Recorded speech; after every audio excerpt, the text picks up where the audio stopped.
దేవుడికి స్తోత్రం. ప్రభువుని నమ్ముకోవడం అంటే అది అనుకోకుండా ఒక అద్వితీయమైనటువంటి సంఘటన.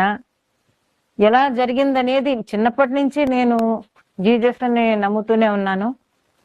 నేను పెళ్లి చేసుకున్నది కూడా ఇంటర్ కాస్ట్ మ్యారేజ్. మా ఆయన క్రిస్టియన్, నేను హిందూని. పుట్టడం హిందూలో పుట్టాను, కానీ పెళ్ళి అయిన దగ్గర నుంచి మేము కేవలం చర్చిలకు వెళ్ళడం, ప్రేయర్లు చేసుకోవడం, దీంట్లోనే మా పిల్లల పెళ్ళిళ్ళు కానీ ఏదన్నా కూడా మాకు ఇంకా ఇతర దేవుళ్ళు ఎవరైనా మాకు తెలియదు.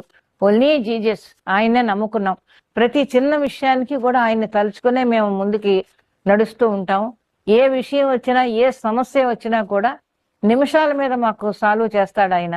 కళ్ళు మూసుకొని 2 నిమిషాలు తండ్రి నువ్వే ఉన్నావు నాకు దిక్కు అని నేను అడిగితే చాలు, మరో నిమిషం నాకు దానికి సొల్యూషన్ ఏంటని చెప్పేస్తాడు ఆయన.